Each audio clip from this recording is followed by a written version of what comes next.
What is up guys, വീണ്ടും നമ്മുടെ ചാനലിലേക്ക് ഏവർക്കും സ്വാഗതം. ഗായ്സ്, നമ്മളിന്ന് നോക്കാൻ പോകുന്നത് 1990 മലയാളം ഇൻഡസ്ട്രി അല്ലെങ്കിൽ മോളിവുഡ് ഇൻഡസ്ട്രിയിൽ ഏറ്റവും കൂടുതൽ കളക്ഷൻ അടിച്ച 8 സിനിമകളെ പറ്റിയാണ് നമ്മളിന്ന് ഈ ചാനലിലൂടെ നോക്കാൻ പോകുന്നത്. അപ്പോൾ സമയം താമസിക്കുന്നില്ല, ലെറ്റ്സ് ഗോ. ലിസ്റ്റിൽ 8ാം സ്ഥാനം ഇടം പിടിച്ചിരിക്കുന്നത് വേറൊന്നുമല്ല, മുഖമാണ്. മോഹൻ സംവിധാനം ചെയ്ത മുഖം എന്ന സിനിമയിൽ മോഹൻലാലാണ് പ്രധാന നായകനായി എത്തുന്നത്. ഒരു പോലീസ് ത്രില്ലറും സൈക്കോളജിക്കൽ താളത്തിലും ആ ഒരു പശ്ചാത്തലത്തിൽ പോകുന്ന ഒരു സിനിമയാണ് മുഖം. അന്നത്തെ വമ്പൻ ഹിറ്റടിച്ച ഒരു സിനിമയും കൂടെയാണ് മുഖം. അതുപോലെ തന്നെ നമുക്ക് ലിസ്റ്റിൽ 7ാം സ്ഥാനത്ത് ആരെന്ന് ചോദിച്ചു കഴിഞ്ഞാൽ അത് വേറെ ആരുമല്ല, അക്കരെ അക്കരെ അക്കരെയാണ്.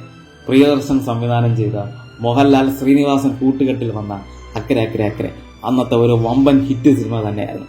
തീർച്ചയായിട്ടും എൻ്റെ ഒരു ഫേവറേറ്റ് ഒരു ടോപ്പ് 20 അല്ലെങ്കിൽ ടോപ്പ് 10 എടുത്തു കഴിഞ്ഞാൽ തീർച്ചയായിട്ടും അതിൽ അക്കരെ അക്കരെ ഉറപ്പായിട്ടും കാണും. അക്കരെ അക്കരയിൽ സീക്വലും കാര്യങ്ങളൊക്കെ കൊണ്ട് അത് നമുക്ക് വേണമെങ്കിൽ നമുക്ക് വേറൊരു ഒരു വീഡിയോയിൽ സംസാരിക്കാം.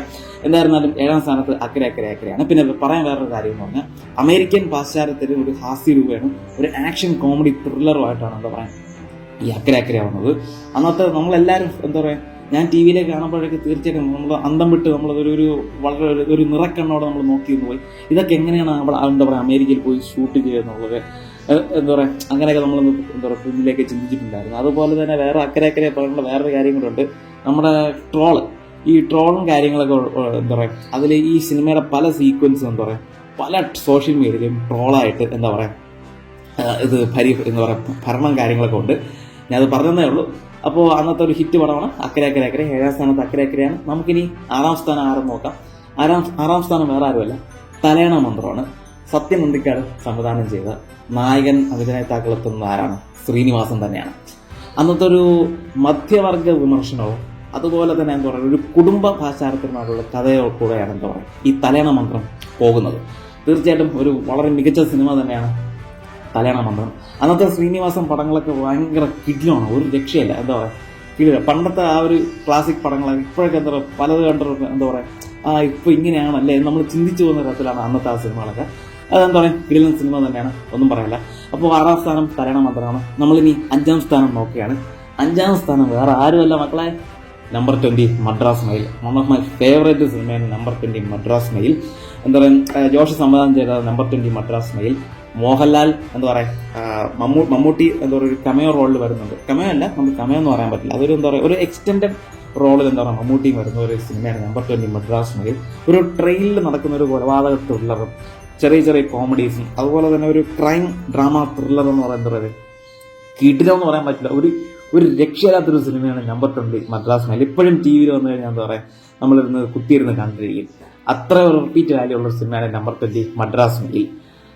അടുത്ത എന്താ പറയുക നമുക്ക് 5 കഴിഞ്ഞ് അടുത്ത സിനിമയാണ് നമ്മൾ എന്താ പറയുക 4ാം സ്ഥാനത്ത് ഇൻ ഹരിഹർ നഗറാണ് നമ്മുടെ 4ാം സ്ഥാനത്ത് ഇടം പിടിച്ചിരിക്കുന്നത്. അന്നത്തെ ഒരു ഹിറ്റ് പടമെന്നല്ല, അതൊരു ക്ലാസിക് സിനിമ തന്നെയാണ്. ഇൻ ഹരിഹർ നഗറിനും സീക്വൽ എന്താ പറയുക ഉണ്ടെന്ന് ഇറങ്ങിയിട്ടുണ്ട്. പക്ഷേ ഇൻ ഹരിഹർ നഗർ ഫസ്റ്റിൻ്റെ ഒരു എന്താ സിദ്ദിഖ് ലാൽ കോംബോയിലാണ് ഈ സംവിധാനം എന്താ പറയുക ഇൻ ഹരിഹർ നഗർ വന്നിട്ടുള്ളത്. നായകന്മാർ വേറെ ആരെങ്കിലും മുകേഷും സിദ്ദിഖുണ്ട്, അതുപോലെ തന്നെ അശോകുണ്ട്, അതുപോലെ തന്നെ ജഗദീഷുണ്ട്, പിന്നെ സുരേഷ് ഗോപി ഒരു ചെറിയൊരു റോളിലൊക്കെ വരുന്നുണ്ട്. എന്തായിരുന്നാലും എൻ്റെ പൊന്നുമക്കളെ ഒരു രക്ഷയില്ല. യുവാക്കളുടെ പ്രിയ ഹാസ്യചിത്രം, അതുപോലെ തന്നെ ക്രൈം ഡ്രാമ, ഒരു മിസ്റ്ററി എല്ലാം കൂടെ ചേർന്ന ഒരു രക്ഷയില്ലാത്തൊരു കിടില ടോപ്പ് ക്ലാസ്. ഒന്നും പറയാൻ എനിക്ക് എൻ്റെ ഫേവറേറ്റ് പടമാണ് ഇൻ ഹരിഹർ നഗർ. തീർച്ചയായിട്ടും ഇതൊക്കെ എന്താ പറയുക നമുക്ക് എന്താ പറയുക ഇൻ ഹരിഹർ 2ഉം അതുപോലെ തന്നെ 3ഉം അതൊക്കെ കുറച്ചും കൂടെ ഒക്കെ നന്നാക്കാമായിരുന്നു എനിക്ക് ഇടയ്ക്ക് തോന്നിയിട്ടുണ്ട്. പക്ഷെ അത് മോശമെന്ന് ഞാൻ പറയുന്നില്ല, എന്നാലും അതും കൊള്ളാം. പക്ഷെ in Harihar Nagar it's top class. അന്നത്തെ വൻ ഹിറ്റ് അടിച്ച എന്താ പറയുക സിനിമ തന്നെയാണ് ഇൻ ഹരിഹർ നഗർ. അങ്ങനെ നമ്മൾ ടോപ്പ് 3 എത്തിയിരിക്കുകയാണ് ഗൈസ്. ടോപ്പ് 3 വേറെ ആരുമല്ല, നമ്മുടെ 3ാം സ്ഥാനത്ത് കോട്ടയം കുഞ്ഞച്ചനാണ്. TS സുരേഷ് ബാബു സംവിധാനം ചെയ്ത മമ്മൂട്ടി നായകനായെത്തുന്ന സിനിമയാണ് കോട്ടയം കുഞ്ഞച്ചൻ. ഒരു കൾട്ട് ഹിറ്റ് എന്ന് പറഞ്ഞാൽ ഒരു വമ്പ ഹിറ്റടിച്ച ഒരു സിനിമയാണ്. കോട്ടയം ഭാഷയിലെ ഒരു ഹാസ്യ രൂപേണ ആ ഒരു എന്താ പറയുക ആ ഒരു പാശ്ചാത്യത്തിൽ എന്താ പറയുക ഇറക്കിയ ഒരു സിനിമയാണ് കോട്ടയം കുഞ്ഞച്ചൻ. അന്നത്തെ അന്നത്തെ വമ്പൻ ഹിറ്റ് അടിച്ച് വരുന്നത് തീർച്ചയായിട്ടും എന്താ പറയുക ഇപ്പോഴും നമ്മൾ ടി വിയിൽ വന്നിരുന്ന കണ്ടു എന്താ പറയുക നമ്മളിരുന്ന് കണ്ടുപോകും. അത്രയും ഒരു കിടിലൻ പടമാണ് എന്താ പറയുക കോട്ടയം കുഞ്ഞച്ചൻ. പക്ഷേ കോട്ടയം കുഞ്ഞച്ചനേക്കാൾ 2 സിനിമ കുറച്ചും കൂടെ കളക്ഷൻ നേടി. അതാണ് നമ്മൾ നോക്കാൻ പോകുന്നത്. അതിൽ 2ാം സ്ഥാനം ഓട്ടോയ്ക്കാണ് നമുക്ക് അവാർഡ് കൊടുക്കാൻ പോകുന്നത് 2ാം സ്ഥാനത്ത്. വേണു നാഗവള്ളി സംവിധാനം ചെയ്ത എ ഓട്ടോ.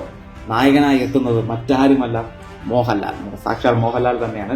ശരിക്കും പറഞ്ഞാൽ ഈ സിനിമ എന്ന് പറഞ്ഞാൽ ഒരു സോഷ്യൽ എന്താ പറയുക പശ്ചാത്തലം, അതുപോലെ കോമഡി രൂപയാണ്, അതിൻ്റെ കൂടെ തന്നെ ഒരു പ്രേമകഥ, ഇതെല്ലാം കൂടെ ചേർന്ന് ഇങ്ങനെ എന്താ പറയുക ഒരു വട്ടം മറ്റും ഒരു ഓൾറൗണ്ടറായിട്ട് നമ്മൾ നിൽക്കുന്ന ഒരു സിനിമയാണ് എ ഓട്ടോ. അന്നത്തെ ഒരു എന്താ പറയുക ഏറ്റവും കൂടുതൽ ഒരു ഹിറ്റ് കാണിച്ച സിനിമയാണ്. അന്നത്തെ ഒരു എന്താ പറയുക ക്ലാസിക് സിനിമ എന്താ പറയുക ആ ഒരു എന്താ പറയുക സിനിമയാണ് എ ഓട്ടോ. ഒന്നും പറയല്ല, തീർച്ചയായിട്ടും എൻ്റെ പേഴ്സണൽ ഒരു ഫേവറേറ്റ് തന്നെയാണ്. അതുപോലെ തന്നെയാണ് നമുക്ക് എന്താ പറയുക, ഇനി നമുക്ക് റാങ്ക് 1 ഒന്നാം സ്ഥാനം. ആരാണ് ഒന്നാം സ്ഥാനത്തുള്ളത് നമുക്ക് നോക്കാം. ഒന്നാം സ്ഥാനത്തുള്ളത് മറ്റാരുമല്ല, ഹിസ് ഹൈനസ് അബ്ദുള്ള. സിബി മലയാൾ സംവിധാനം ചെയ്ത ഹിസ് ഹൈനസ് അബ്ദുള്ള. നായകനായി എത്തുന്നത് മറ്റാരുമല്ല, മോഹൻലാൽ. തീർച്ചയായിട്ടും ഈ സിനിമയെക്കുറിച്ച് പറയാനുള്ളതെന്ന് പറഞ്ഞാൽ ഒരു സംഗീത ത്രില്ലറാണ് ഈ ഒരു സിനിമയാണ്. ക്ലാസിക്കൽ ഗാനങ്ങൾ. തീർച്ചയായിട്ടും ഇതിൽ എടുത്തു പറയേണ്ട ഒരു കാര്യം എന്ന് പറഞ്ഞാൽ മോഹൻലാലിന്റെ ലിപ്സിംഗ് ആണ്. ഈ ഒരു മ്യൂസിക്കിൽ ശരിക്കും പറഞ്ഞാൽ എല്ലാവരും അന്തം വിട്ടിരുന്ന ഒരു കാര്യം എന്ന് പറഞ്ഞു കഴിഞ്ഞാൽ എങ്ങനെ മോഹൻലാലിന് ആ ലിപ്സിംഗ് ഇത്രയും പെർഫെക്ഷനോടുകൂടി, ആ രാഗവും താളവും എല്ലാം ഇത്രയും പെർഫെക്ഷനോടുകൂടി എന്താ പറയുക ചെയ്യാൻ കഴിഞ്ഞു എന്നാണ്. ശരിക്കും പറഞ്ഞാൽ ആ സിനിമ നിങ്ങൾ കണ്ടത് എല്ലാവർക്കും മനസ്സിലാവും. ആ പാട്ട് പാടുന്നത് തീർച്ചയായിട്ടും അത് ലാലേട്ടനാണെന്ന് തോന്നിപ്പോവും. അത്ര പെർഫെക്ഷനായിട്ടാണ് എന്താ പറയുക ലാലേട്ടൻ ആ എന്താ പറയുക സിനിമ അഭിനയിച്ചിട്ടുള്ളത്. തീർച്ചയായിട്ടും അതുപോലെ തന്നെയാണ് ഈ സിനിമ എന്താ പറയുക ഹിറ്റ് അടിച്ചു.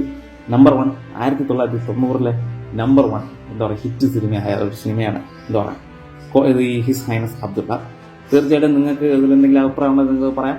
ഓക്കെ, നിങ്ങൾക്ക് എന്തെങ്കിലും തെറ്റുണ്ടെങ്കിൽ നിങ്ങൾക്ക് തിരുത്താം. അതുപോലെ തന്നെ വേറൊരു കാര്യം കൂടെ എന്ന് പറഞ്ഞാൽ നമുക്ക് 1990 എന്താ പറയുക ഏറ്റവും കൂടുതൽ എന്താ പറയുക കിടിലം സിനിമകൾ കാഴ്ചവെച്ച ഒരു വർഷം കൂടെയായിരുന്നു ഈ 1990. അക്കരെ അക്കരയുണ്ട്, number 20 Madras mail, Kottayam Kunnachan, in കരിയർ നഗറൊക്കെ എൻ്റെ ഓൾ ടൈം ഫേവറേറ്റ് ലിസ്റ്റാണ്. അതുപോലെ ഹിസ് ഹൈനസ് അബ്ദുള്ള. ഇത് മാത്രമല്ല ഇനി ഒരുപാട് സിനിമകളൊക്കെ ഉണ്ട്. തീർച്ചയായും ഞാൻ പറഞ്ഞ അതിലൊരു ടോപ്പ് 8 സിനിമകൾ മാത്രമാണ് എന്താ പറയുക ഞാൻ ലിസ്റ്റ് ചെയ്തിട്ടുള്ളത്. തീർച്ചയായും നിങ്ങൾക്ക് എന്തെങ്കിലും അഭിപ്രായങ്ങളോ നിങ്ങൾക്ക് എന്തെങ്കിലും കാര്യങ്ങളുണ്ടോ തീർച്ചയായിട്ടും നിങ്ങൾക്ക് പറയാം. ഏറ്റവും ഹിറ്റടിച്ച സിനിമ ഹിസ് ഹൈനസ് അബ്ദുള്ള. അതുപോലെ തന്നെ രണ്ടാമത് എ ഓട്ടോ, മൂന്നാമത് കോട്ടയം കുഞ്ഞച്ചൻ, നാലാമത് ഇൻ കരിയർ നഗർ, അഞ്ചാമത് നമ്പർ 20 മദ്രാസ് മെയിൽ, ആറാമത് തലയാണ മന്ത്രം, ഏഴാമത് അക്കരെ അങ്ങനെ എട്ടാമത് മുഖം. ഇതിൽ നോക്കിക്കഴിഞ്ഞാൽ കൂടുതൽ മോഹൻലാൽ ചിത്രം എന്താ പറയുക വന്നിട്ടുണ്ട്. മമ്മൂട്ടി ചിത്രം ഒരെണ്ണമാണത് ടോപ്പ് 10 വന്നിട്ടുള്ളത്. പിന്നെ ഞാൻ പറഞ്ഞല്ലോ എന്ന് പറഞ്ഞാൽ മറ്റു സിനിമകൾ മോശമൊന്നുമല്ല, മറ്റു സിനിമകളും കൊള്ളാം. ഓക്കെ, അതിൽ കുറച്ച് ഹിറ്റ് എന്താ പറയുക കളക്ഷൻ കിട്ടിയ സിനിമകൾ മാത്രം ഞാൻ ലിസ്റ്റ് ചെയ്യുന്നത് മാത്രമേ ഉള്ളൂ. അപ്പോൾ ഇതൊക്കെയാണ് നമുക്ക് ഈ എന്താ പറയുക ഈ വീഡിയോയിൽ പറയാനുള്ളത്. തീർച്ചയായും നിങ്ങൾ വിലയേറിയ കമൻറ്റുകളെല്ലാം താഴെ അറിയിക്കുക. അടുത്തൊരു നല്ലൊരു വീഡിയോയിൽ കാണുന്നതായിരിക്കും. നിങ്ങൾക്ക് ഏവർക്കും പീസ് ഔട്ട് മക്കളെ, പീസ് ഔട്ട്.